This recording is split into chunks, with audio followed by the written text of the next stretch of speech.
जो पैरानॉर्मल घटना मैं आज आपको बताने जा रहा हूँ, वो मेरे साथ उस समझ घटी थी जब मैं होटल मैनेजमेंट की पढ़ाई कर रहा था। दरअसल उस समझ में एक हॉस्टल में रहता था और मेरे हुस और मेरे सीनियर अक्सर ही जूनियर को अपने हॉस्टल में बुलाकर उनकी रैगिंग करते थे। मेरे सीनियर का जूनियर में काफ़ी खौफ था। एक दिन मेरे सीनियर ने मुझे भी उसी हवेली वाले हॉस्टल में बुलाया, पर मेरी रैगिंग करने के लिए। मेरे सीनियर लेकिन मैंने नोटिस किया कि मेरे सीनियर्स के हॉस्टल की छत से किसी दरवाजे के बहुत तेज तेज से खुलने और बंद होने की आवाज़ें आती हैं। मैंने अपने सीनियर से पूछा कि भैया जी, ये आवाज़ें कहाँ से आती हैं? तो भैया जी ने जवाब दिया कि ये तो हमें भी नहीं पता कि ये आवाज़ें कहाँ से आती हैं। बस ऐसा लगता है कि जैसे ऊपर छत के किसी कमरे का दरवाज़ा बहुत तेज़ी से खुलता, और लेकिन अब तो हमें इन सब चीज़ों की आदत हो गई है। अपने सीनियर की यह बात सुनकर मुझे बहुत हैरानी हुई। फिर उसी दिन मैं अपने सीनियर के हॉस्टल की छत पर गया, ये देखने के लिए कि आवाज़ें कहाँ से आती हैं। छत पर जाकर मैंने वो गांजा और शराब बहुत पीते थे। मैं भी उनके साथ रहकर नशा करने लगा था। एक दिन मैंने अपने सीनियर के साथ उन्हीं के हवेली वाले हॉस्टल में बहुत शराब पी। उस दिन शराब की पार्टी देर रात तक चली और मैं बहुत नशे में हो गया। मुझे अच्छे से याद है, उस समय रात के 2 बज रहे थे। फिर बाथरूम में नहाने के लिए जैसा ही मैंने अपने कपड़े उतारे, वैसे ही बाथरूम की लाइट बंद गए। लाइट बंद होते ही मैं डर गया, पर 10-15 सेकंड बाद ही लाइट फिर से जल और चुपचाप बाथरूम से बाहर निकल आया। बाथरूम से बाहर निकलते ही मैंने देखा कि बाथरूम के बाहर काले सफेद रंग की एक बिल्ली बैठी है। मुझे देखते ही वो बिल्ली वहां से भाग गई। फिर मैं अपने कमरे में चला गया और वहां फोन करने के बाद मैंने उसे सारी बात बताई और मैंने रात के 3:30 बजे तक अपनी गर्लफ्रेंड से बात की। उसके बाद मैं सो गया। ये तो ही फर्स्ट ईयर की बात। उसके बाद सेकंड ईयर से मैं उसी हवेली वाले हॉस्टल में शिफ्ट हो गया। ये और मेरे बगल वाले रूम में एक मुस्लिम लड़के को भी शिफ्ट किया गया था, तीसरे फ्लोर पर। बस हम 2 लोग ही रहते थे और हम दोनों में बहुत अच्छी दोस्ती भी हो गई थी। मैं बस लड़के को खान कह के बुलाता था।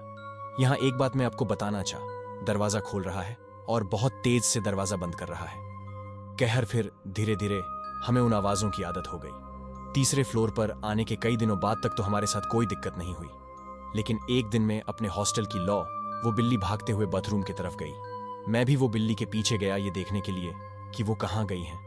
वहां पर 3 बाथरूम थे। मैंने तीनों बाथरूम में देख लिए, लेकिन वो बिल्ली मुझे कहीं नहीं दिखी। मैंने सोचा शायद तूने कमरे में जाकर। मैं चुपचाप अपने बेड पर लेट गया, पर 10-15 मिनट बाद ही मेरे बगल वाले कमरे से उसी मुस्लिम लड़के के चिल्लाने की आवाजें आने लगी। मैंने जब उस लड़के की आवाज सुनी तो मैं दौड़कर उसके कमरे की खिड़क, फिर मैं उसके पास गया तो उसने मुझे बताया कि सोते हुए उससे अचानक से ऐसा लगा जैसे कोई उसकी छाती पर बैठकर उसका गला दबा रहा हो।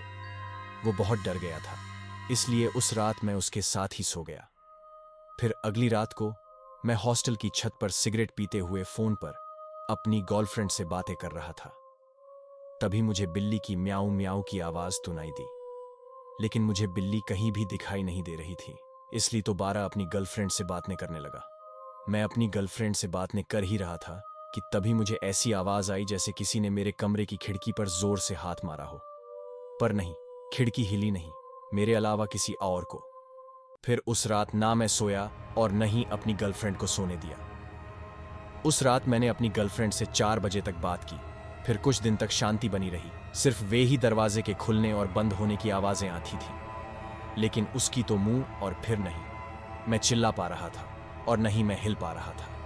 मेरे दिल की धड़कन बहुत तेज हो गई थी। फिर मुझे ऐसा लगा कि मैं बिल्कुल हल्का हो गया हूं और मैं हवा में ऊपर उठ रहा हूं, और वो काली परछाइयां मेरे शरीर को इधर से उधर खींच। फिर किसी तरह से मैंने वो रात काटी और अगले दिन मैं मंदिर गया और वहां से मैं हनुमान जी का एक फोटो और गंगा जल लेकर अपने हॉस्टल आ गया। उसके बाद से मेरे कमरे में कोई पैरानॉर्मल एक्टिविटी नहीं हुई और न ही वो काली सफेद भी। ये वही कमरा था जिसमें वो मुस्लिम लड़का रहता था। वो लड़का और मैं बहुत डर गए, पर हम दोनों में से किसी की भी हिम्मत नहीं हो रही थी कि कमरे के बाहर निकलकर देख ले कि कौन है जो दरवाज़ा पीट रहा है। फिर हम दोनों नहीं, अपने अपने। तो उस लड़के ने कहा कि कोई मेरे कमरे का दरवाज़ा बहुत ज़ोर ज़ोर से पीट रहा था। फिर हमने सिक्योरिटी गार्ड से पूछा कि क्या तुमने किसी को यहाँ से जाते हुए देखा? तो उसने कहा कि नहीं, मैंने यहाँ से जाते हुए किसी को नहीं देखा। उसके बाद दरअसल मैं और मीन, हम 2 लोग कमरे में बैठकर टीवी देख रहे थे। उस समय शाम के 7 बज रहे थे। तभी टीवी देखते देखते एकदम से मेरी आंख लग गई और मैं सो गया। सोते ही मैं गहरी नींद में चला गया। तभी सपने में मुझे वही काली परछाई, वो परछाइयाँ जमीन पर पैर नहीं रख पा रही थीं, वो जमीन से थोड़ा ऊपर हवा में थी। फिर उनमें से कुछ परछाइयों ने मेरे हाथ पकड़ लिए और कुछ ने पैर। ये सब देखकर मैं बहुत डर गया। फिर मुझे याद आया कि काली माता का नाम, और मैं बार बार माँ काली चिल्ला रहा था। इस घटना के कुछ दिनों बाद तक सब कुछ ठीक रहा। फिर मेरी कॉलेज की छुट्टियां खत्म हो गई और मैं वापस अपने हॉस्टल चला गया। फिर हॉस्टल मुझे खान मिला। खान ने मुझे कहा कि भैया, मैं अपनी अम्मी को लेकर एक मौलवी जी के पास गया था। उन्होंने हमसे कहा था कि तुम्हारे हॉस्टल के ऊपर बहुत सारे जिन्हों का बसेरा है, और जिस बिल्ली को तुम लोग देखते हो वो भी एक जिन नहीं है जो बिल्ली का रूप लेकर तुम्हारे सामने आते हैं।